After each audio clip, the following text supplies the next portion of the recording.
इसकी मीनिंग पूर्ण होगी।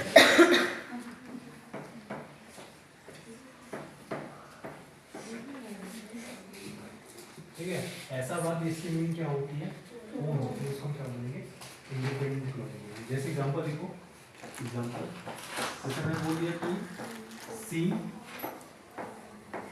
सी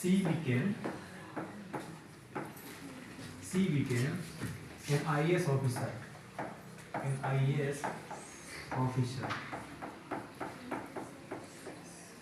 इसका मतलब होता है कि वह IAS ऑफिसर बन गई।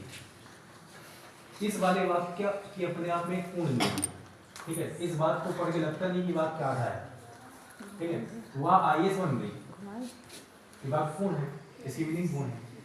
लेकिन ये इसलिए इसको, इस पूरे बात को हम लोग क्या बोलेंगे, इसलिए इसको बोलेंगे इंडिपेंडेंट क्लॉज। ठीक है, इंडिपेंडेंट क्लॉज, इंडिपेंडेंट क्लॉज। ठीक है, मतलब ऐसे वाक्य जिसकी मीनिंग पूर्ण होती है उसको हम क्या बोलेंगे, इंडिपेंडेंट क्लॉज, या इसी को हम बोलेंगे प्रिंसिपल क्लॉज। ठीक है, अब उसमें देखो, ये तो था इंडिपेंडेंट का, डिपेंडेंट में देखो, डिपेंडेंट की कुछ मीनिंग नहीं होती है।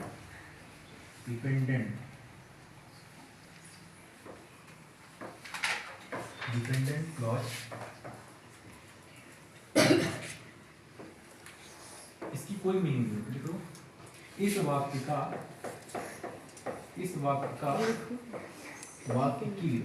की कंप्लीट मीनिंग नहीं होती है, कंप्लीट मीनिंग नहीं होती है,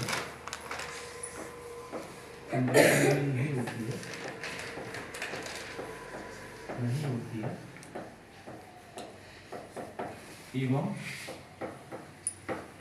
यह अकेले नहीं आ सकता, अकेले नहीं आ सकता,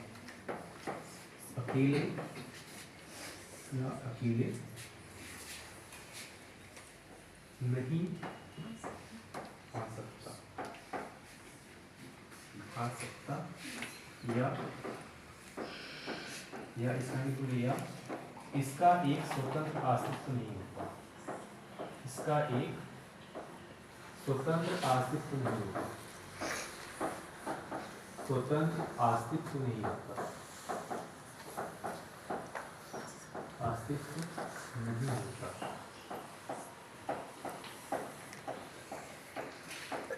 यानी यह वाक्य आएगा, एक वाक्य में आएगा, इसमें एक सब्जेक्ट भी होगा, एक वर्ब भी होगा, लेकिन इसका एक स्वतंत्र अस्तित्व नहीं होगा, इसकी मीनिंग पूर्ण नहीं होगी। जैसे एग्जांपल दो, जैसे एग्जांपल बिकॉज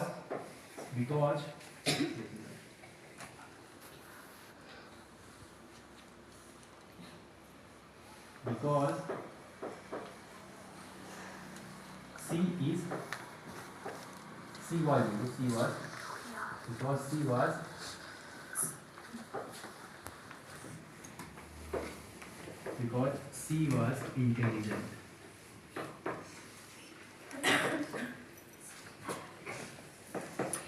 ये बात ठीक है, बिकॉज सी वॉज इंटेलिजेंट। अब ध्यान समझना, इन दोनों बातों को हमने जोड़ दिया। सी बिकेम एन IAS ऑफिसर, वह IAS ऑफिसर बनी, बिकॉज सी वॉज इंटेलिजेंट, क्योंकि वह इंटेलिजेंट थी। इस वाली बात को यदि अकेले पढ़ोगे ना तो इसका कोई सेंस नहीं होगा। ठीक है, यदि मान लो कि ये वाला बात क्या होता है, इसके पीछे ये अकेला ही वाक्य आया होता, इस वाली बात को कोई सेंस नहीं होता, ऐसा लगता है कि इसके पीछे कुछ होना चाहिए। ठीक है, बिकॉज सी वॉज इंटेलिजेंट, इस वाली बात के पीछे कुछ ना कुछ होना चाहिए था, क्योंकि वह इंटेलिजेंट थी। क्या इस वाक्य का कोई मतलब निकला? लगता है कि इसके पीछे कुछ होना चाहिए ना, इसके पीछे क्या होना चाहिए था, ये होना चाहिए। तो ऐसे वाक्य को ही क्या बोलते हैं हम लोग, इसी वाक्य को हम बोलेंगे क्या, डिपेंडेंट क्लॉज। यानी इसमें सब्जेक्ट तो है, सब्जेक्ट भी है, क्रिया भी है, लेकिन इस वाले वाक्य का कोई सेंस नहीं है, अकेले इस वाले वाक्य का कोई सेंस नहीं है, इस वाले वाक्य के पीछे ये होना चाहिए। ठीक है, इसलिए हम कहते हैं कि डिपेंडेंट क्लॉज ऐसा क्लॉज होता है, डिपेंडेंट क्लॉज है, डिपेंडेंट क्लॉज, डिपेंडेंट PEM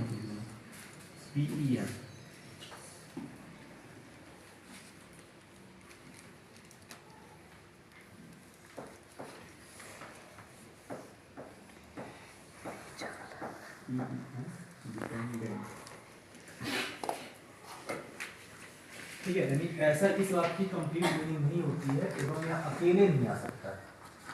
ठीक है, यह वाक्य अकेले नहीं आ सकता है, इस वाक्य के पीछे कुछ ना कुछ होना चाहिए। इसलिए इस वाक्य में क्या कहेंगे, डिपेंडेंट क्लॉज। डिपेंडेंट मतलब होता है ये किस पे डिपेंड है, ये जो वाक्य है किस वाक्य पे डिपेंड है, इसीलिए इस वाक्य को हम क्या बोलेंगे, डिपेंडेंट क्लॉज। लेकिन इस वाले वाक्य की मीनिंग पूर्ण है। ठीक है, इसको पढ़ के लगता नहीं इसके यहाँ कुछ होना ही चाहिए, इसलिए इसको क्या बोलेंगे, इंडिपेंडेंट क्लॉज। बस इसको भेज दो, हो गया सबका। एक एग्जांपल ये हो गया, अगला एग्जांपल अब हम लोग समझेंगे। अब तुमको बताना है, ठीक है, वाक्य में दूंगा, तुमको बताना है कि वाक्य का कौन सा हिस्सा इंडिपेंडेंट क्लॉज आएगा और कौन सा हिस्सा क्या होगा, डिपेंडेंट क्लॉज होगा, तुमको बताना है। ठीक है, ये हो गया ना सबका। अब हम एग्जांपल समझते हैं इसको। एग्जाम में यहीं से आता है, एग्जाम में डिपेंडेंट क्लॉज से सवाल आता है, यहाँ से नहीं आता है। इंडिपेंडेंट क्लॉज से सवाल नहीं आता है, यहाँ से आता है डिपेंडेंट क्लॉज। ठीक है, अब इसको लिखना है। अब अगला वाक्य है, बताना है तुम लोगों को, इसमें लिख दिया कि यहाँ पे